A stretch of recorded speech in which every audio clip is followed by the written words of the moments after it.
கமால் அத்வான் மருத்துவமனையில் இருந்த மிகப்பெரிய ஜெனரேட்டரை மொத்தமாக அழித்து ஒழித்திருக்கிறது இஸ்ரேலிய ஆக்கிரமிப்பு பயங்கரவாத ராணுவம். 5 லட்சம் பேருக்கு 121 கழிவறைகள் என்று சொன்னால் ஒரு கழிவறையை குறைந்தது 4130 பேர் பயன்படுத்த வேண்டி இருக்கும்.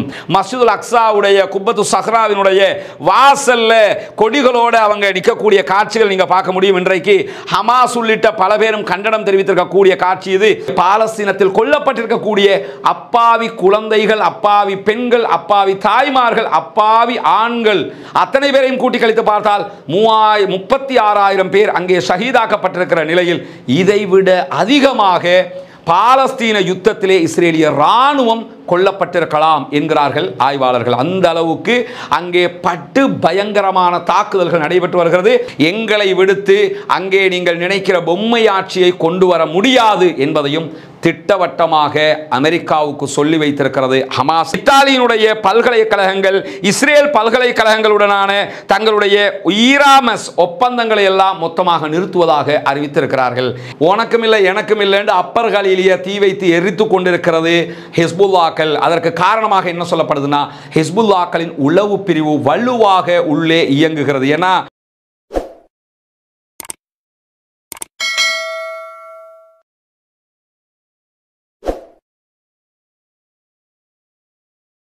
அஸ்ஸலாமு அலைக்கும் வரஹ்மத்துல்லாஹி வபரகாத்துஹு. அன்பிற்கினிய சகோதர சகோதரிகளே, உங்கள் அனைவர் மீதும் ஏக இறைவனுடைய அமைதியும் கருணையும் உண்டாகட்டுமாக என்கிற உயரிய பிரார்த்தனைகளோடு 243வது நாளாக காசாவிலும் காசாவை ஒட்டிய பாலஸ்தீன பெருநிலப்பரப்பிலும் பாலஸ்தீனத்திற்கு வெளியில் உள்ள பகுதிகளும் காசாவை ஒட்டி என்னவெல்லாம் நடக்கிறது என்கிற செய்திகளைத்தான் இன்றைய தினமும் நாம் பார்க்க இருக்கிறோம். இன்றைக்கு பல ஆய்வறிக்கைகள் வெளியாகி இருக்கிறது. அதே நேரத்தில் இஸ்ரேலுக்கும் ஹமாஸுக்கும் இடையிலான சமாதான முன்னெடுப்புகள் தொடர்பாக அமெரிக்கா வெளியிட்டிருக்கக்கூடிய கருத்துக்கள் இன்றைக்கு வெளியாகி இருக்கிற அதே நேரம் நமக்கெல்லாம் தெரியும், நேற்றைய தினம் ஹிஸ்புல்லாக்கள் தொடர்ந்து சரமாரியான தாக்குதல்களை நடத்தி கொண்டிருக்கிறார்கள். இதுவரைக்கும் ஹிஸ்புல்லாக்களால் நடத்தப்பட்ட தாக்குதல்கள் உச்சகட்ட அளவிலான தாக்குதல் இதுதான் என்று சொல்லப்படுகிற அளவுக்குண்டான தாக்குதல்களும் நடத்தப்பட்டு வருகிற நேரத்தில் அங்கிருக்கக்கூடிய சுதந்திர போராளிகளாக இருக்கிற கஸ்ஸாம் பிரிகேடும் அல் குதுஸ் படையணியும் அவர்களை ஒட்டிய இன்னும் பல படைப்பிரிவுகளும் சேர்ந்து தொடர்ந்து இஸ்ரேல் மீது சரமாரியான தாக்குதல்களை நடத்தி கொண்டிருக்கிறார்கள். அந்த செய்திகளை முழுமையாக பார்ப்பதற்கு முன்பதாக ஆரம்பமாக சில முக்கியமான செய்திகளை பார்த்துவிட்டு உள்ளே நுழைய கடமைப்பட்டிருக்கிறோம்.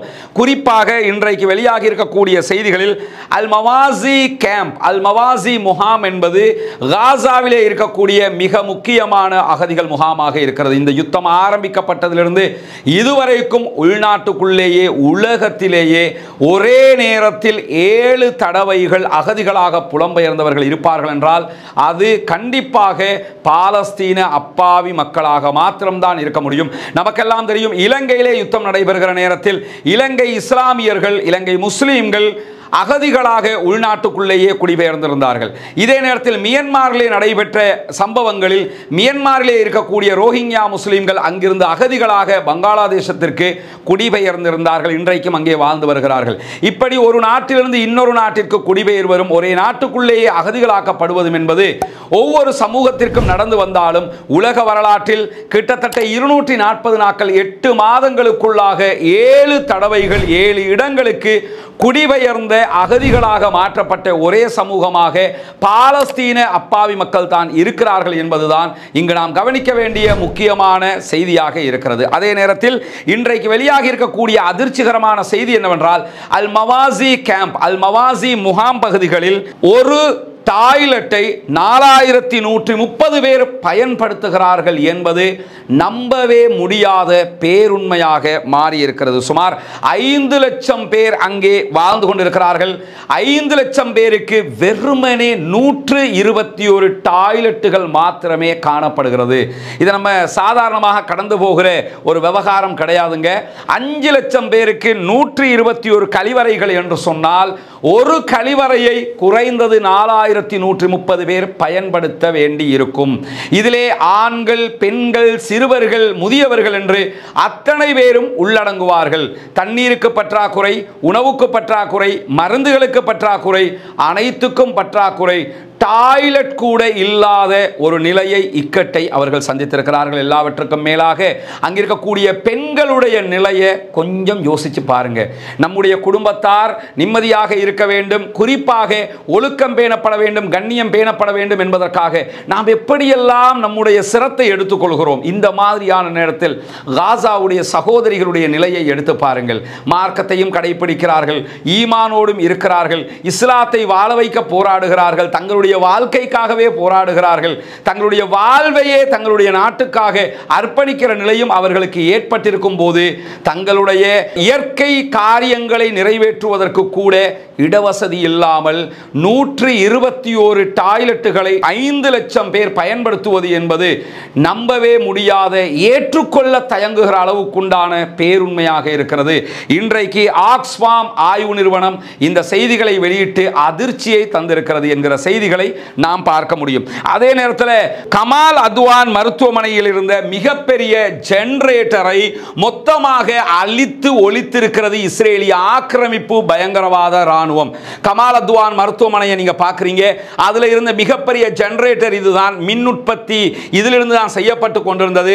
மருத்துவமனையினுடைய அனைத்து காரியங்களும் இதனூடாகத்தான் நடத்தப்பட்டு வந்த நிலையில் இன்றைக்கு அதை மொத்தமாக தீ வைத்து எரித்திருக்கிறது, குண்டுகளை தாக்கி அழித்திருக்கிறது இஸ்ரேலிய ஆக்கிரமிப்பு பயங்கரவாத ராணுவம் என்கிற செய்திகளும் இன்றைக்கு வெளியாகி இருக்கிற அதே நேரம் இஸ்ரேலுக்குள் அல் ஜசீராவுக்கு 35 நாட்கள் உடனடி தடை விதிக்கப்பட்டிருந்த நிலையில் அந்த தடை கண்டினியூ ஆகும், அந்த தடை தொடரும் என்று இன்றைக்கு இஸ்ரேலிய உயர்நீதிமன்றம் அறிவித்திருக்கிறது. அனைவரும் எதிர்பார்த்த ஒரு அறிவிப்பு தான் இது.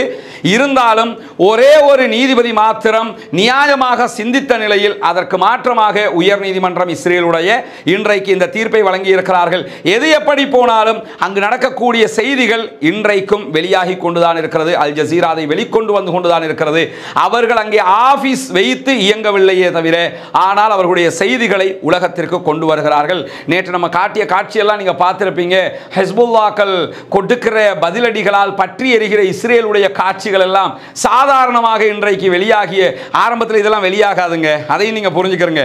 இதெல்லாம் இதுக்கு முன்னாடி நடந்த யுத்தங்கள் எல்லாம் எடுத்துக்கிட்டீங்கன்னா இஸ்ரேலுக்குள்ள எவ்வளவு அடி விழுந்தாலும் ஒரு செய்தி வெளியே வராது.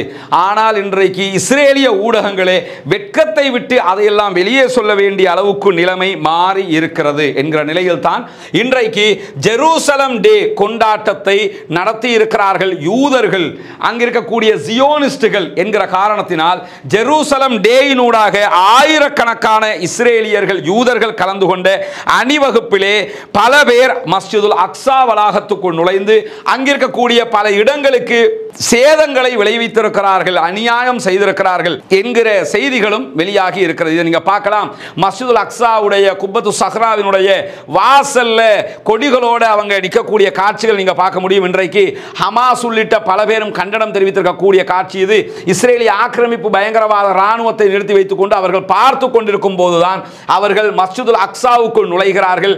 அங்கே பல இடங்களுக்கு அநியாயம் செய்திருக்கிறார்கள். இஸ்லாமியர்களுடைய 3வது புனித தலமாக இருக்கிற மஸ்ஜிதுல் அக்ஸாவை பலவந்தமாக ஆக்கிரமிக்க முனைகிறது இஸ்ரேலிய ஆக்கிரமிப்பு பயங்கரவாத ராணுவம் என்பதை தாண்டி கிட்டத்தட்ட 800க்கும் மேற்பட்ட தீவிர ஜியோனிஸ்டுகள் இன்றைக்கு மஸ்ஜிதுல் அக்ஸாவுக்குள் நுழைந்திருக்கிறார்கள் என்கிறது வஃபா நியூஸ் ஏஜென்சி. இதே நேரத்தில் இஸ்ரேலுடைய தேசிய பாதுகாப்பு அமைச்சர் இடாமர் பென் இந்த நிகழ்விலே கலந்து கொண்டிருக்கிறான். அவர் கலந்து கொண்டு அதிலே பேசிய பேச்சுக்களும் இன்றைக்கு சர்வதேச அளவில் பேசுபொருளாக மாறி இருக்கிறது. குறிப்பாக ஹமாஸுக்கு நாங்கள் ஒரு செய்தியை சொல்லுகிறோம் என்று அவன் என்ன சொல்றாருன்னு கேட்டா, ஜெருசலம் எங்களுக்குரியது என்று வாதிட்டு இருக்கிறார். நமக்கெல்லாம் தெரியும் ஜெருசலம் யாருக்குரியது என்பதை பொறுத்தவரையில் சர்வதேச நியதி யாருக்கும் இல்லை, அனைவருக்கும் பொதுவானது என்றுதான் சர்வதேச நியதி சொல்லிக் கொண்டிருக்கிறது. எது எப்படி போனாலும் அது இஸ்லாமியர்களுடைய புனித தலம் என்பதிலே எல்முனை அளவுக்கும் மாற்று கருத்தும் கிடையாது. ஜெருசலம் என்பது, மஸ்ஜித் அக்ஸா என்பது இஸ்லாமியர்களுடைய 3வது புனித தலமான பள்ளிவாயலாக இருக்கிறது. எனவே அது இஸ்லாமியர்களுக்குரியதாக இருந்தும் சர்வதேச நாடுகள் 3 மதங்களுக்குரியது என்று ஆக்கப்பட்டிருந்தும் இல்லை, அது எங்களுக்கு மட்டும்தான் உரியது என்று நாங்கள் ஹமாஸுக்கு சொல்லிக் கொள்கிறோம் என்கிறார் இடாமர் பென். சொன்னது மட்டுமல்லாமல் ஜெருசலம் எங்களுக்குரியது, டமாஸ்கஸ் வாசல் எங்களுக்குரிய, டமாஸ்கஸ் வழியாக உள்ளே நுழையக்கூடிய வாயில் எங்களுக்குரியது, அதே நேரத்தில் டெம்பிள் மவுண்ட் எங்களுக்குரியது. அவர் சொல்றாரு, கடவுளுடைய கரத்தால் முழு வெற்றியும் எங்களுக்கு தான் கிடைக்கும் என்றெல்லாம் சொல்லி இருக்கிறார்.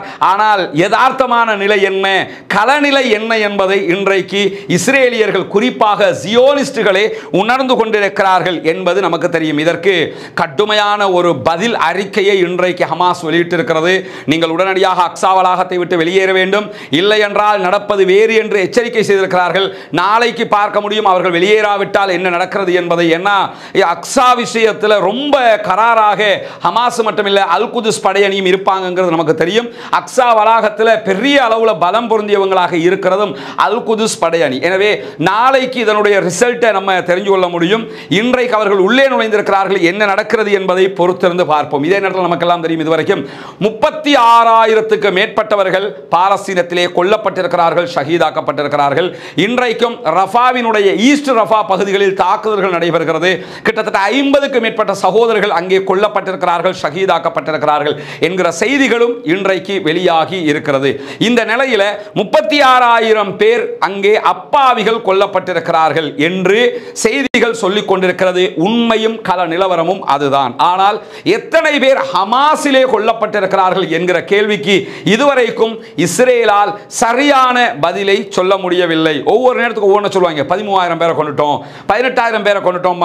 திட்ட தெளிவாக பாலஸ்தீன சுகாதார அமைச்சகம் என்ன சொல்லுதுன்னு கேட்டா, அவர்கள் ஹமாஸிலே இத்தனை ஆயிரம் பேரை கொண்டிருக்கிறார்கள் என்று சொல்வதற்கு எந்த விதமான அடிப்படையும் இல்லை என்கிறார்கள். காரணம் என்னன்னா, காசாவில் கொல்லப்படுகிற அத்தனை பேருடைய தகவல்களும் அப் டு டேட்டாக நாங்க வச்சுக்கிட்டு இருக்கும் போது இத்தனை ஆயிரம் பேரை கொண்டுட்டோம்னா அவங்க யாரு, அவங்கள ஹமாஸ் தான், இந்த பாருங்க பாடிண்டாவது காட்டி இருக்கணும். அதை அவர்கள் காட்டவில்லை. ஆனால் ஹமாஸினுடைய உத்தியோகபூர்வ அறிக்கை பிரகாரம் கிட்டத்தட்ட 250க்கு உட்பட்ட சுதந்திர போராளிகள் இந்த யுத்தத்திலே கொல்லப்பட்டிருக்கிறார் என்கிற செய்திகளை அவர்கள் அறிவித்துக் கொண்டிருக்கிறார்கள்.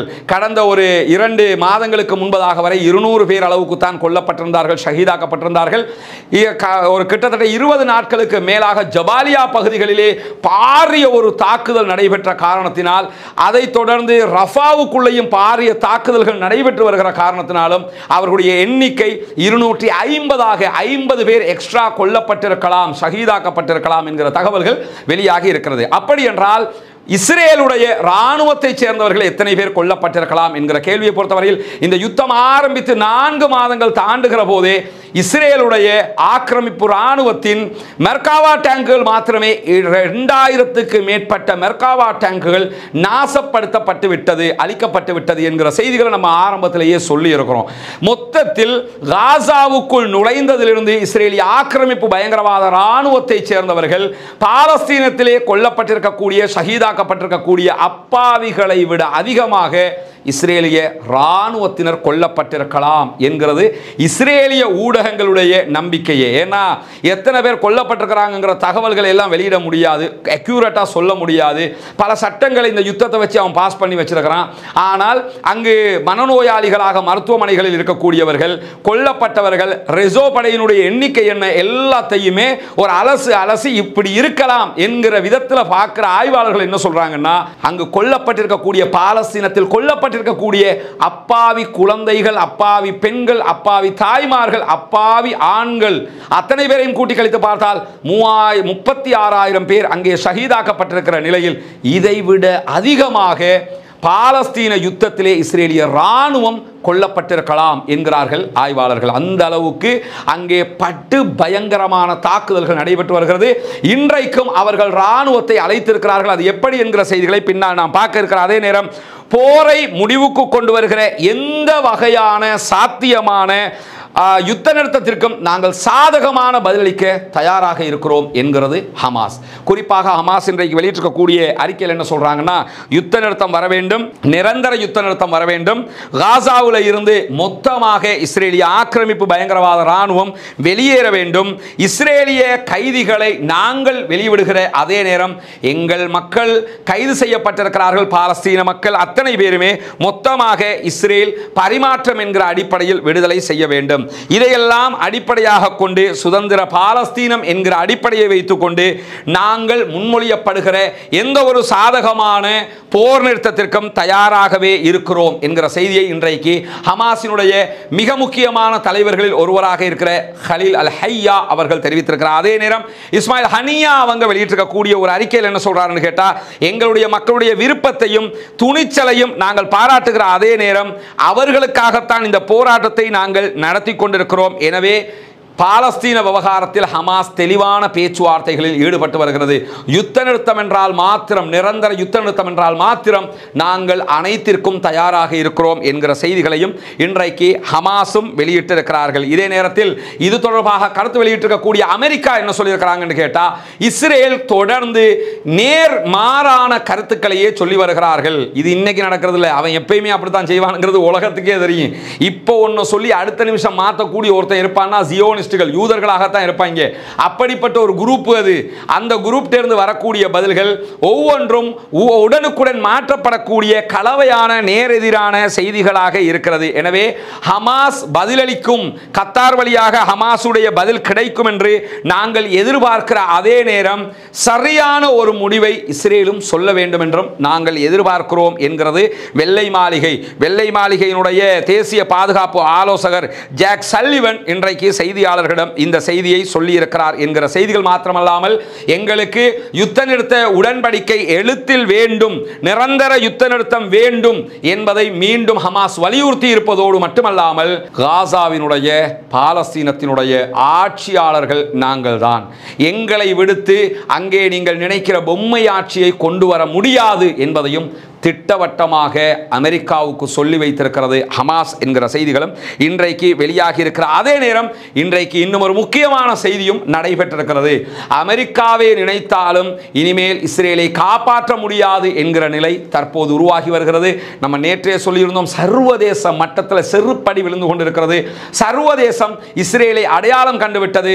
சர்வதேச மக்கள் இஸ்ரேலை இகழ்ந்து பேசுகிற நிலை உண்டாகி இருக்கிறது என்கிற நிலையில் இஸ்ரேலிய தலைவர்களாக இருக்கிற, குறிப்பாக இஸ்ரேலுடைய பிரதமர் பெஞ்சமின் நெதன்யாகு, வார் கேபினட்டினுடைய மிக முக்கியமான அமைச்சராக இருக்கக்கூடிய கேலண்ட் உள்ளிட்டவர்களுக்கு எதிராக ஐசிசி என்கிற இன்டர்நேஷனல் கிரிமினல் கோர்ட்டில் இருந்து வெளிவர இருக்கிற நீதிமன்ற தீர்ப்பு, அவர்களுக்கான பிடியாணை அரெஸ்ட் வாரண்ட் வரை இருக்கிறது. இவர்களோடு சேர்த்து இஸ்மாயில் ஹனியா உள்ளிட்ட பாலஸ்தீனத்தில் போராடக்கூடிய கஸ்ஸாம் பிரிகேட், ஹமாஸினுடைய படைப்பிரிவாக இருக்கிற கஸ்ஸாம் பிரிகேடை வழிநடத்தக்கூடிய யஹியா சின்வார் உள்ளிட்டவர்களுக்கும் பிடியாணை வர இருக்கிறது. இவங்களுக்கு பிடியாணை வர்றதை பற்றி மேட்ரே கிடையாது. அவங்க தான் களத்தில் இழப்பதற்கு ஒன்றும் இல்லை என்று நிற்கிறார்கள். ஆனால் ஒரு பிரதமருக்கு அரெஸ்ட் வாரண்ட் வர இருக்கிறது. இதை எப்படியாவது அமெரிக்காவை வைத்து தடுத்து விட வேண்டும் என்று இஸ்ரேல் முனைப்பு காட்டியது. குறிப்பாக அமெரிக்கா இன்டர்நேஷனல் கோர்ட் ஆஃப் ஜஸ்டிஸிலும் இன்டர்நேஷனல் கிரிமினல் கோர்ட்டிலும் உறுப்பினர் இல்லாமல் இருக்கிற காரணத்தினாலும் அவர்களுக்கு அது சாதகமாக இருந்த நிலையில் இன்றைய தினம் அமெரிக்காவிலே ஐசிசி இந்த இஸ்ரேலுக்கு எதிரான, இஸ்ரேலிய தலைவர்களுக்கு எதிரான அரெஸ்ட் வாரண்டை பிறப்பிக்க முடியும் என்கிற அனுமதியை இன்றைக்கு அமெரிக்கா நாடாளுமன்றம் ஒப்புதல் அளித்திருக்கிறது. அமெரிக்க நாடாளுமன்றத்துக்கு இந்த மேட்ரு மசோதாவாக கொண்டு வரப்பட்ட நேரத்தில் அமெரிக்க நாடாளுமன்றமே அவங்கள அரெஸ்ட் பண்ணுறேன்னா அரெஸ்ட் வாரண்ட் கொடுத்துக்கிறங்க என்கிற நிலை எடுத்திருக்கிறார்கள். அமெரிக்காவிலேயே இந்த நிலைன்னா மற்ற இடங்களில் என்ன நிலையாக இருக்கும்? எனவே ஒன்றை புரிந்து கொள்ளுங்கள், நாம் கேட்கிற பிரார்த்தனைகள் என்பது யுத்த நிறுத்தம் என்பது மாத்திரமல்ல.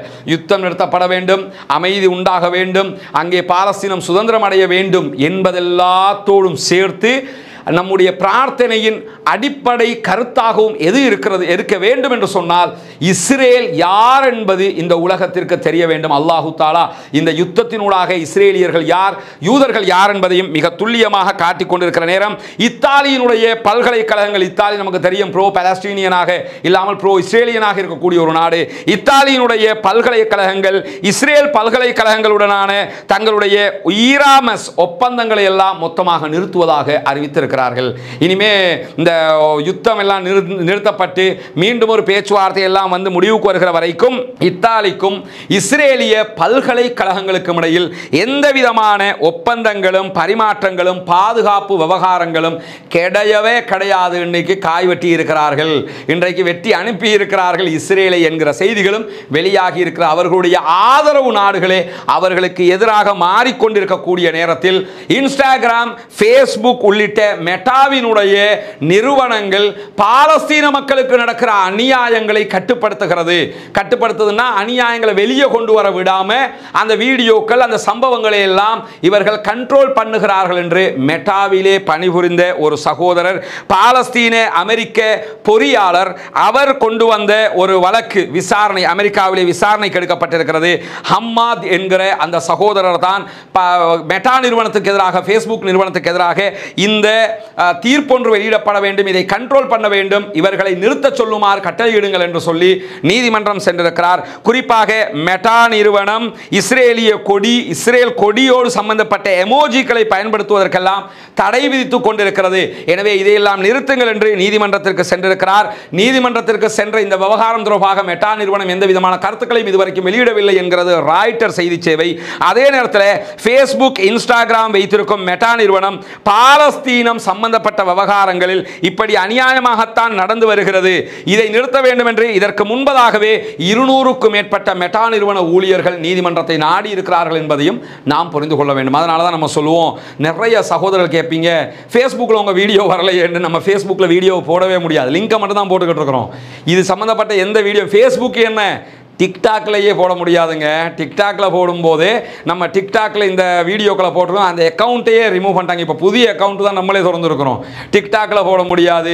அதே நேரத்தில் நீங்கள் போய் பார்க்கலாம், இன்ஸ்டாவில் போட முடியாது, நிறைய செய்திகளை நமக்கு போட முடியாது. அல் ஜசீரா மாதிரியான ஒரு பெரிய நிறுவனம் மட்டும்தான் இதை செய்ய முடியும். ஏன்னா அவங்களெல்லாம் அடக்க போனாங்கன்னா அவங்க அதுக்கு எதிராக பெரிய கேஸ் எடுத்துருவாங்கிறதுனால அவங்கள அடக்க முடியாமல் இருக்குது. அதனால தான் அவங்களோட வீடியோக்களை அவங்க எடுத்து போடுறதை நம்ம பார்க்க முடியுது. நம்ம எதையுமே பின்னாடி காட்டினா கூட யூடியூபே நிறைய ரெஸ்ட்ரிக்ஷன் வச்சிருக்கிறதுனால அதை போட முடியாது. அதற்கு எதிராகத்தான் தற்போது இந்த சகோதரர் இன்றைக்கு அமெரிக்காவினுடைய நீதிமன்றத்தை நாடியிருக்கிறார். பொறுத்திருந்து பார்ப்போம் என்ன நடக்கிறது என்பதை. இப்படியான நேரத்தில் தான் தெற்கு இஸ்ரேலில் வெடிகுண்டு வெடித்த காரணத்தினால் கிட்டத்தட்ட 9க்கு மேற்பட்ட இஸ்ரேலிய ராணுவத்தை சேர்ந்தவர்கள் படுகாயம் அடைந்திருக்கிறார்கள் என்கிற செய்திகள் வெளியாகி இருக்கிறது. இது எப்படி நடந்தது என்று நாங்கள் விசாரணை நடத்துகிறோம் என்கிறது ஐடிஎஃப். இங்க ஒரு விஷயத்தை நீங்க கவனிக்கணும். என்ன விஷயம் கேட்டா, இந்த ஐடிஎஃபினுடைய ஆயுத பதுங்குகுழி தான் இன்றைக்கு வெடித்திருக்கிறது. இது எப்படி வெடித்தது என்று நாங்கள் விசாரணை நடத்த வேண்டும் என்கிறார்கள்.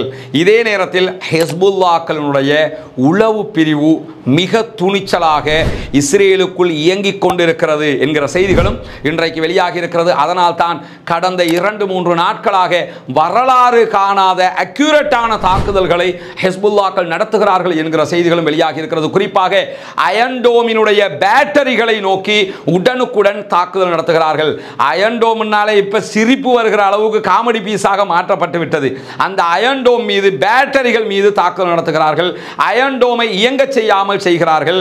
அயன்டோமால் ஒண்ணுமே செய்ய முடியல பாவா என்னால என்று சொல்லுகிற அளவுக்கு அயன்டோம் மேல அட்டாக் நடத்தப்படுவது மட்டுமல்லாமல் வடக்கு இஸ்ரேல், நார்த் இஸ்ரேல் மீது அவர்கள் நடத்திய தாக்குதலில் நாம் நேற்று காட்டியிருந்தோம். இஸ்ரேல் எப்படி பற்றி எரிகிறது என்பது அது நேற்று மட்டுமல்ல, இன்றைக்கும் பற்றி எரிந்து கொண்டே இருக்கிறது.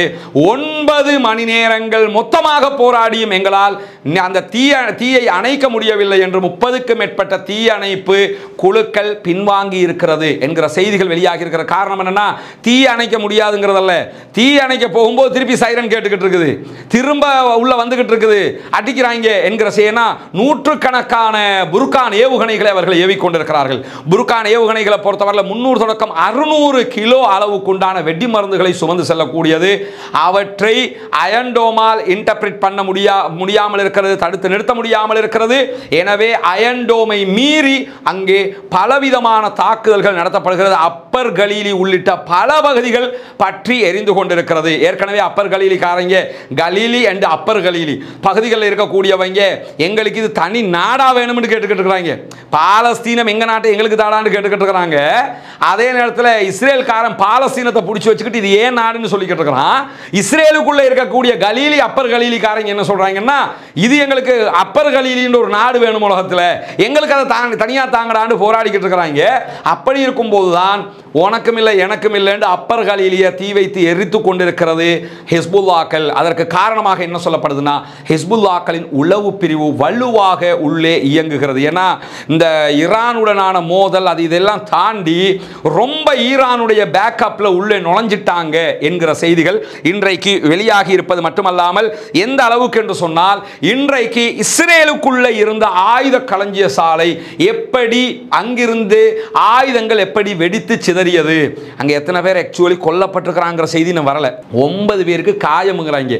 ஆனால் அவர்களுடைய ஊடகங்களே சொல்லக்கூடிய செய்திகள் என்னன்னா, பற்றி எரிகிறது ஆயுத களஞ்சிய சாலை என்று சொல்கிறார்கள். எப்படி எரிகிறது என்பதை நாங்கள் ஆய்வு செய்கிறோம் என்று சொல்றாங்களே தவிர கண்டுபிடிக்க முடியல. எனவே இதுவும் ஹிஸ்புல்லாக்களுடைய காரியம்தான் என்று சொல்லாமல் சொல்லிக் கொண்டிருக்கிறார்கள். ஏன்னா ஹசன் நஸ்ருல்லா எங்க இருக்கிறார் எங்களுக்கு தெரியும், போட்டு தள்ளிடவும் முடியும் என்றெல்லாம் சொன்னாங்க. சொல்லி அடுத்த நாள் ஆரம்பிச்சது கடுமையான தாக்குதலை தாங்க முடியாமல் இன்றைக்கு இஸ்ரேலிய ஆக்கிரமிப்பு பயங்கரவாத ராணுவம் லெபனானிலே, தெற்கு லெபனானில் இருக்கக்கூடிய அப்பாவிகள் மீது ஒயிட் பாஸ்பரஸ் குண்டுகளை வீசி இருக்கிறார்கள். ஒயிட் பாஸ்பரஸ் குண்டுகள் சுவாசத்தினூடாக மரணத்தை கொண்டு வந்து தரக்கூடியவைகள். இந்த குண்டுகளை எங்கேயுமே பயன்படுத்தக்கூடாது என்கிற சர்வதேச விதிகள் இருந்தும் எல்லாவற்றையும் மீறி இன்றைக்கு ஒயிட் பாஸ்பரஸ் குண்டுகளை பயன்படுத்தி அநியாயத்தில் ஈடுபடுகிறது. அப்படிதான். ஏன்னா அப்பாவிகளை கொல்லுவது மட்டும்தான் அவனுக்கு தெரியுமே தவிர ராணுவ ரீதியாக மோத தெரியாது. அதற்காக வேண்டித்தான் இன்றைக்கு 2-3 நாட்களாக முழு இஸ்ரேலுடைய நார்த் இஸ்ரேலை பத்த வைத்துக் கொண்டே இருக்கிறது, விடாமல் தாக்கிக் கொண்டிருக்கிறது ஹிஸ்புல்லாக்கள் என்கிற செய்தி வெளியாக இருக்கிற அதே நேரம் எடியோத் அஹ்ரோனோத் இன்றைக்கு வெளியிட்டிருக்கக்கூடிய ஒரு முக்கியமான செய்தி என்னவென்று சொன்னால், இஸ்ரேலியர்கள் ரிசர்வ் படையை தேடி வலை வீசிக் கொண்டிருக்கிறார்கள். யுத்தத்துக்கு ராணுவம் கிடையாது, வரமாட்டேன்னா இந்த ரிசர்வ் படைன்னு வச்சுக்கிறவாங்க. இவங்க யாருன்னு கேட்டா நேரடியாக களத்தில் ராணுவமாக இருக்க மாட்டான். இஸ்ரேலில் அதாவது அத்தனை 18 வயதை தாண்டி அத்தனை பேருமே ராணுவ பயிற்சி எடுக்க வேண்டும் என்கிற விதி இருக்கிறது. அந்த அடிப்படையில் அங்கே இருக்கக்கூடிய அத்தனை பேரும் ராணுவ பயிற்சி எடுத்திருப்பானா, யுத்தம் என்று அறிவிச்சுட்டா அவங்க ரிசர்வ்ல இருப்பாங்க. யுத்தம் என்று வந்துட்டா வாங்கடா ராணுவத்துக்குன்னு சொன்னா அத்தனை பேரும் கிளம்பி வந்துடணும். ஆனா அவங்களுக்கு அந்த போதிய பயிற்சி இருக்காது. ராணுவத்துக்கு சேர்ந்து அந்த 2 வருஷம் பயிற்சி எடுத்திருப்பானே தவிர அதுக்கு பிறகு பயிற்சி எடுத்திருப்பானா, அதுக்கு பிறகு ஒரு ஐடியில் ஒர்க் பண்ணியிருப்பான், ஒரு பரோட்டா மாஸ்டரா இருந்திருப்பான், ஒரு டீ மாஸ்டரா இருந்திருப்பான், இப்படிலாம் இருந்திருப்பாங்க. ஏன்னா நம்ம அப்படிதான் நம்ம நினைச்சுக்கிட்டு இருக்கோம்னா இஸ்ரேல் காரன்னா விஞ்ஞானியா இருப்பான். அது ஒன்றும் கிடையாது. எல்லாம் தான் இப்போ கிழிஞ்சு தொங்கிக்கிட்டு இருக்குது. அங்கே எடுக்கிறதுக்கு ஒன்றும் கிடையாது அவங்கள்ட்ட. நம்பர் 1 முட்டா பயலுவங்கிறது உலகம் பார்த்துக்கிட்டு இருக்குது. ஆனால் உலகத்துக்கு காட்டி வச்சிருந்தது என்ன, 1000 அப்துல் கலாம் அங்கே இருக்காங்க போல, அத்தனை பேர் அறிவாளிகளாக இருக்காங்க போல, விஞ்ஞானிகள் அப்படியாக்கள் இப்படியாக்கள்னு காட்டி வச்சிருந்தாங்க. இப்போ யார் அறிவாளி யார் முட்டா பயங்கிறது தெரிய வந்துருச்சுல. இந்த ரிசர்வ் படைன்னு வச்சிருப்பாங்க இந்த குரூப்பை. அத்தனை பேரையுமே யுத்தம் ஆரம்பிக்கும் போது மலை 3 லட்சம் பேர் வந்தாங்க. நாங்களாம் ரிசர்வ் படை அடிக்கு துண்டை காணும் துணியை காணும்னு முக்காவாசி பேர் ஓடினா பாதி பேர் செத்து போனாங்கிற நிலை வந்த நேரத்தில் அத்தனை பேரும் ஓடி போயிட்டாங்க. ஓடி போனவங்கள இப்போ எப்படின்னு கேட்டால் ஊர் முழுக்க அறிவித்தல் கொடுக்குறாங்களாம், ரிசர்வ் படையில் இருக்கிறவர்கள் மீண்டும் ராணுவத்துக்கு வாருங்க, லட்சம் எல்லாம் உங்களுக்கு தருவோம். லட்சம் முக்கியமா உனக்கு உசுறு முக்கியமா? அவனே என்ன யோசிப்பான்டே, உசுறு முக்கியம். நாட்டை விட்டு பல பேர் ஓடி போறாங்க, ஊரை விட்டு ஓடி போறாங்க, தலைமறைவாகிறாங்க, தேடி தேடி போய் பிடிக்கிறாங்க என்கிற நிலையெல்லாம் உருவாகி இருக்குது. தேவையாடா உங்களுக்கு இதெல்லாம்?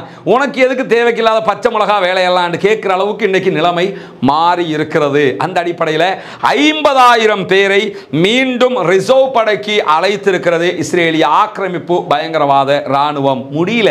இப்படி எங்கேயாவது ஹமாஸ் கூப்பிட்டாங்கன்னு பாக்குறீங்களா, கசாம் கூப்பிட்டாங்கன்னு பாக்குறீங்களா? அவங்க ஸ்டடியா நிக்கிறாங்க. அல்லாஹ்வை நம்பி அவர்களுடைய காரியம் அழகாக ஓடிக்கொண்டிருக்கிறது. 50,000 ரிசர்வ் படைகளை மேலும் அழைத்திருக்கிறார்கள். இவர்களுடைய மொத்த அணி 3,50,000 உயர்த்தப்பட இருக்கிறது. உயர்த்தப்பட இருக்கிறது என்று அறிவிக்க முடியுமே தவிர உயர்த்த முடியாது. அங்கே ராணுவத்தில் இருக்கிறவன் ஏன் வர்றான்னா அவன் ஜாபே ராணுவம் தான், வர முடியாதுன்னு சொல்ல முடியாது. ஓடி போனா போய் பிடிச்சிட்டு வர்றாங்க. நம்ம ஒரு 1 வீக்குக்கு முன்னாடி தனியாக விளங்கப்படுத்தி இருக்கிறோம். அந்த அந்த ஓடி போனவங்களை பாதுகாக்கிறதுக்கெல்லாம் அங்கே கமிட்டி இருக்குது, அங்கே இயக்கமே நடத்திக்கிட்டு இருக்கிறாங்க, அது தனியா. அப்படி இருக்கும்போது ரிசர்வ் படையை இருக்கிறவங்களை கூப்பிடுறாங்க, அவங்க வரமாட்டோம் என்று அடம்பிடிக்கிறார்கள் என்கிற அசிங்கமான கேவலமான நகைப்புக்குரிய செய்திகள் எல்லாம் இன்றைக்கு வெளியாக இருக்க. இவங்க லட்சணம் என்னன்னு புரிஞ்சுக்கிறங்க. இதெல்லாம் எதுக்கு சொல்ல வர்றேன்னா, ராணுவ ரீதியாக இவங்க படு தோல்வி என்பதை நாம் பலவிடுத்தம் சொல்லித்தான் இருக்கிறோம், சொல்லிக்கொண்டே இருக்கிறோம். அல் ஜசீரா அடித்து சொல்லிக்கொண்டே இருக்கிறது. அங்கே அவர்கள் நினைத்தது ஒன்று, நடப்பது வேறு. 10 நாளில் முடித்து விடுவோம் என்று உள்ளே வந்தவர்களால் 243வது நாளாகவும் நகர முடியாமல் இருக்கிறது. காசாவினுடைய எந்த பகுதிகளையும் நாங்கள் மொத்தமாக கைப்பற்றிக் கொண்டோம் என்று ஒரு இடத்தை கூட அவர்கள் இதுவரைக்கும் அறிவிக்கவில்லை என்பதையும் நீங்கள் புரிந்து கொள்ள வேண்டும். அப்படி இருக்கும்போது இஸ்ரேலிய விமானப்படை இன்றைக்கு லெபனான் பகுதிகளிலே இருக்கக்கூடிய சில இடங்கள் மீது தாக்குதலை நடத்தி இருக்கிறார்கள். அப்படி தாக்குதல் நடத்தியதை தொடர்ந்து அதற்கு எதிராகவும் இன்றைக்கு ஏவுகணை தாக்குதல்களை ஹிஸ்புல்லா நடத்துகிறார். அதே நேரம் காசாவினுடைய புரூஜ் முகாம் பகுதிகளில் இன்றைக்கு கடுமையான விமான தாக்குதல்களை இஸ்ரேலிய ஆக்கிரமிப்பு பயங்கரவாத ராணுவம் நடத்திய அதே நேரத்தில் இன்றைக்கு அவர்களுக்கு எதிராக அங்கிருக்கக்கூடிய போராளிகளும் சரமாரியான ஏவுகணை தாக்குதல்களை நேற்றும் நடத்தியிருந்தார்கள், இன்றைக்கும் நடத்தி கொண்டிருக்கிறார்கள். மோட்டார் குண்டு தாக்குதல்கள் எல்லாம் நடத்தப்படுகிறது என்கிற செய்திகளை ISW CTP ஆகிய சர்வதேச வார் கண்காணிப்பு அமைப்புகளும் இன்றைக்கு சொல்லியிருக்கிற அதே நேரம் புரூஜ் பகுதியை சுற்றி ஹமாஸ் தன்னுடைய இருப்பை பலமாக தக்க வைத்திருக்கிறது என்கிறது யுத்தங்களை கண்காணிக்கக்கூடிய ISW CTP ஆகிய அமைப்புகள். ஏன்னா புரூஜில் இப்ப அவங்க ஏற்கனவே ஜபாலியாவில் வாங்கின அடி பத்தலன்னு இன்னைக்கு திருப்பி புரூஜுக்குள்ள வந்திருக்கிறாங்க. குறிப்பாக இன்றைக்கு அந்த கண்காணிப்பு அமைப்பு என்ன சொல்லுதுன்னா, புரூஜை நோக்கி அவங்க திரும்ப வந்திருக்கிறதுல இருந்து என்ன தெரியுதுன்னு கேட்டா, அங்கே ஹமாஸ் பலமாக கால் ஊன்றி விட்டது என்பது தெளிவாக தெரிகிறது. நூற்றுக்கணக்கான ஏவுகணை தாக்குதல்கள் நடத்தப்பட்டுக் கொண்டிருக்கிறது. குறிப்பாக செவ்வாய்க்கிழமை காசா பகுதிகளில் இருந்து இஸ்ரேல் மேல நூற்றுக்கணக்கான ஏவுகணை தாக்குதல்கள் நடத்தப்பட்டது என்கிற செய்திகளையும் நம்ம ஏற்கனவே பார்த்திருக்கிறோம். அப்படி இருக்கும்போதுதான் இஸ்ரேல் லெபனான் எல்லைகளுக்கு அருகிலே ஹிஸ்புல்லாக்கள் கடுமையான தாக்குதல்களை தொடர்ந்து நடத்துகிறார்கள். எந்த அளவுக்கு தாக்குதல்கள் நடத்தப்படுகின்றன, லெபனானுடைய தேசிய செய்தி நிறுவனமாக இருக்கிற NNA இன்றைக்கு சொல்லியிருக்கக்கூடிய செய்தி என்னன்னு சொன்னா, இஸ்ரேலிய போர் விமானங்கள் ஒயிட் பாஸ்பரஸ் குண்டுகளை போட்டதை தொடர்ந்து இஸ்ரேலுடைய ஜத அல் ஷாப் அதே நேரத்தில் ஹூலா மார்கபா பகுதிகளில் கடுமையான தாக்குதல்களை பதிலடி தாக்குதல்களை இஸ்ரேலை நோக்கி இங்கிருந்து ஹெஸ்புல்லாக்கள் நடத்தி கொண்டிருக்கிறார்கள் என்கிற செய்திகளும் வெளியாகி இருக்கிறது. அதே நேரத்தில் லெபனான் அருகில் இருக்கக்கூடிய மல்கியா கிபுட்ஸ் ஆகிய பகுதிகளிலும் இஸ்ரேலுக்கு எதிராக ராக்கெட் தாக்குதல்களை நடத்தி கொண்டிருக்கிறது ஹெஸ்புல்லாக்கள் என்கிற செய்திகளை தி டைம்ஸ் ஆஃப் இஸ்ரேல் இன்றைக்கு வெளியிட்டிருக்கிறது என்கிற செய்திகளும் இன்றைக்கு வெளியாகி இருப்பதை நம்ம பார்க்க முடியும். நார்த் இஸ்ரேலில் கடுமையான சைரன் தாக்குதல்கள் ஒலித்துக் கொண்டிருக்கிறது. காரணம் என்னன்னா, ஹெஸ்புல்லாக்களுடைய ட்ரோன் அட்டாக் அங்கே நடைபெற்று வருவதாக செய்திகள் வெளியாகிற இஸ்ரேலிய நகரங்களாக இருக்கக்கூடிய கிரியாத் ஷமோனா மெட்டுல்லா பகுதிகளில் எல்லாம் இன்றைக்கு ஹெஸ்புல்லாக்கள் மொத்தமாக எரித்து கொட்டி கொண்டிருக்கிறார்கள், வெறியாட்டம் ஆடிக்கொண்டிருக்கிறார்கள் என்கிற செய்திகள் வெளியாகி கொண்டிருக்கிறது. ஏன்னா ஈரானுடைய வெளிவிவகார அமைச்சர் வந்து போனதுக்கு பிறகு அவர்கள் மேலும் உற்சாகம் அடைந்திருக்கிறார்கள் என்கிற செய்திகள் வெளியாகி இருக்கிற அதே நேரம் இன்றைக்கு இன்னும் ஒரு முக்கியமான செய்தியையும் அவர்கள் வெளியிட்டிருக்கிறார்கள். அது என்ன செய்தியை வெளியிட்டிருக்கிறாங்க என்று சொல்லி சொன்னால், இன்றைய தினம் லெபனான்ல இருந்து வீசப்பட்ட குண்டுகள் சைரன்கள் இயங்காத நிலையில் ஹர்பை ஷாய்த் என்கிற இஸ்ரேலிய நகரங்கள் மீது போய் விழுந்திருக்கிறது. அதிலே 11 பேர் காயமடைந்திருக்கிறார்கள் என்கிற செய்தியை ஹாரெட்ஸ் இன்றைக்கு வெளியிட்டிருக்கிறது. அவர்களுடைய பத்திரிகை ஹாரெட்ஸ் சொல்லிட்டு இருக்காங்க 11 பேர் காயமடைஞ்சிருக்கிறாங்க என்று சொல்லி. ஆனால் லெபனான்ல இருந்து இன்றைக்கு கடுமையான தாக்குதல்கள் எல்லா தரப்பிலிருந்தும் வீசப்பட்டிருக்கிற அதே நேரம் ஹமாஸ் தெற்கு பகுதிகளில் ஏவுகணை தாக்குதல்களை நடத்துகிறது. வடக்கு பகுதிகளில் ஹெஸ்புல்லாக்கள் சரமாரியாக ஏவுகணை தாக்குதல்களை நடத்துகிறார்கள். இந்த மாதிரியான நேரத்தில் தான் ஹிஸ்புல்லாக்களுடைய உளவு பிரிவு பலம் பெற்றிருப்பது மட்டுமல்லாமல் அப்பர் கலீலி பகுதிகளில் இருந்து அத்தனை பேரையும் வெளியேற்றியிருக்கிறார்கள் இஸ்ரேலிய இராணுவத்தைச் சேர்ந்தவர்கள். அந்த அப்பர் கலீலி பகுதிகள் இன்றைக்கு சுடுகாடாக மாற்றப்பட்டிருக்கிற நேரத்தில் இந்த தாக்குதல்களை 3 நாட்களாக பயங்கரமாக தாங்கள் நடத்தியதற்கான ஒரு ரகசியத்தை போட்டு உடைத்திருக்கிறார்கள் ஹிஸ்புல்லாக்கள். அதற்கான காரணமாக அவங்க என்ன சொல்லியிருக்கிறாங்கன்னா, ஹமாஸுக்கு தேவையான ஆயுதங்களை உள்ளே கொண்டு போக வேண்டிய தேவையும் இருந்தது. நாங்கள் உங்களை திசை திருப்ப நினைத்தோம், தெளிவாக திசை திருப்பி இருக்கிறோம் என்று சொல்லி இருக்கிறார்கள். இதே நேரத்தில் லெபனானுடைய எல்லையை என்ன நடக்கிறது என்பதை பார்ப்பதற்காக இஸ்ரேலிய பிரதமர் பெஞ்சமின் நெத்தன்யாகு இஸ்ரேல் லெபனானிலிருந்து வீசப்பட்ட ஏவுகணைகளால் தாக்குதலுக்குள்ளான பகுதிகளை பார்க்க போயிருந்தார். போனவரை நாங்கள் இனிமேல் தாக்குதல் நடத்துவோம் தான் இந்த ஒயிட் பாஸ்பரஸ் குண்டு தாக்குதல்களை நடத்தி இருக்கிறார். எது எப்படி போனாலும் ஹிஸ்புல்லாக்கள் ஒருபுறம் வம்படியாக சென்று தாக்குதலை நடத்தி கொண்டிருக்கிறார்கள், மறுபுறம் ஹமாஸுக்கு தேவையான அனைத்து உதவிகளையும் செய்துவிட்டோம் என்பதையும் சொல்லி இருக்கிறார்கள். இன்றைய தினமும் ஹூதிகள் எந்த விதமான அறிவித்தல்களையும் வெளியிடவில்லை, அவர்கள் கப்பல்கள் மீது எந்த தாக்குதல்களையும் நடத்தி இருக்கவில்லை என்பது இன்றைக்கு பதிவாகி இருக்கிறார். அதே நேரத்தில் இந்த ஹிஸ்புல்லாக்களுக்கும் கஸ்ஸாம் பிரிகேட் உள்ளிட்ட பாலஸ்தீன சுதந்திர போராளிகளுக்கும் இருக்கிற ஒரு வித்தியாசம் என்னவென்றால், பாலஸ்தீன போராளிகளை பொறுத்தவரையில் அவர்கள் தங்களுடைய இடத்தை மீட்டுக் கொள்வதற்காக தங்களுடைய சுதந்திர நாட்டுக்காக வேண்டி அவர்கள் அங்கே யுத்தம் செய்து கொண்டிருக்கிறார்கள். ஹிஸ்புல்லாக்களை பொறுத்தவரையில் பாலஸ்தீனத்திற்காக வேண்டி தாங்களாக முன்வந்து இஸ்ரேலோடு சண்டையிட்டுக் கொண்டிருக்கிறார்கள். எனவே அவர்கள் முன்னேறி கொண்டே போகிறார்கள். இவர்கள் தங்களுடைய நாட்டை பாதுகாக்க போராடி கொண்டிருக்கிறார்கள். அதே நேரத்தில் இஸ்ரேல் பின்வாங்குகிற அளவுக்கு இஸ்ரேலுடைய பல நகரங்களை கண்ட்ரோல் பண்ணி கொண்டு போகிறது. ஹிஸ்புல்லாக்கள் பல நகரங்கள் எங்களுடைய கண்காணிப்பின் கீழ் வந்துவிட்டது, ரதுவான் படைப்பிரிவு உள்ளே அபாரமாக நுழைந்திருக்கிறது என்கிற செய்திகளையும் ஏற்கனவே ஹசன் நஸ்ருல்லாவும் வெளியிட்டிருக்கிறார். இப்படி பலவிதமான செய்திகள் இன்றைக்கு வெளியாகி இருக்கிறது. பொறுத்திருந்து பார்ப்போம் என்னவெல்லாம் நடக்கிறது என்பதை. வல்ல ரஹ்மான் அந்த மக்களை பாதுகாக்க போதுமானவன், வல்ல ரஹ்மான் அந்த மக்களுக்கு தேவையான உதவிகளை செய்ய போதுமானவன். பாலஸ்தீனம் சுதந்திரமடைய, பாலஸ்தீனம் வெற்றி பெற, பாலஸ்தீன மக்கள் நம்மை போன்ற சுதந்திரம் பெற்றவர்களாக மாறுவதற்காக அல்லாஹ்விடத்திலே கையேந்துங்கள். ஜனநாயக முறையில் அந்த மக்களுக்காக குரல் எழுப்புங்கள். இந்த இரண்டை மாத்திரம் தான் நாம் செய்ய முடியும். இதை தவிர்த்து வேறு எதையும் நாம் செய்ய முடியாது, செய்யவும் கூடாது. இஸ்லாம் நமக்கு அந்த அனுமதியையும் தரவில்லை என்பதையும் கவனத்தில் கொள்ளுகிற அதே நேரத்தில் தீவிரவாதம் ஒழிக்கப்பட வேண்டும், பயங்கரவாதம் இல்லாமல் ஒழிக்கப்பட வேண்டும், இஸ்ரேலிய ஆக்கிரமிப்பு பயங்கரவாத இராணுவத்தின் அரச பயங்கரவாதமும் இல்லாமல் ஆக்கப்பட வேண்டும் என்கிற பிரார்த்தனைகளோடு, அவர்களுக்கு எதிராக மறக்காமல் குனூத்து நாசிலா ஓதுங்கள் என்கிற கோரிக்கைகளோடு, நமக்கெல்லாம் தெரியும் எதிர்வருகிற ஹஜ் பெருநாளை முன்னிட்டு நாம் குர்பானி ஏற்பாடுகளை செய்திருக்கிறோம். ஒரு குர்பானியினுடைய பங்கு 37,000 ரூபாய் இலங்கை பணங்கள் என்று அறிவித்திருக்கிறோம். இதிலே இணைய விரும்புகிற சகோதரர்கள் முன்னால் காட்சிப்படுத்தப்படுகிற நம்முடைய தொலைபேசி இலக்கத்திற்கு நீங்கள் தொடர்பு கொள்ள முடியும். அதே நேரத்தில் நமக்கெல்லாம் தெரியும் வெள்ளம் பிட்டிய கொழும்பின் சில பகுதிகளில், அதே நேரத்தில் நாட்டின் பல பகுதிகளிலும் வெள்ளம் ஏற்பட்டிருக்கிறது. இதுவரைக்கும் 16 சகோதரர்கள் அதிலே உயிரிழந்திருக்கிறார்கள் என்கிற நிலையில் அவர்களுக்கான உதவிகளை நாம் செய்து கொண்டிருக்கிறோம். அவர்களுக்கு உணவுகள் பல பக்கத்தால் வழங்கப்பட்டிருந்தாலும் தண்ணீர் வற்ற ஆரம்பித்திருக்கிறது. வற்றியவுடன் அவர்களுக்கு தேவையான பல உதவிகளை செய்ய வேண்டிய நிர்பந்தம் நமக்கு ஏற்படும். அவர்கள் வீடுகளை துப்புரவு பண்ண வேண்டியிருக்கிறது, அவர்கள் வீடுகளை தூய்மைப்படுத்த வேண்டியிருக்கிறது.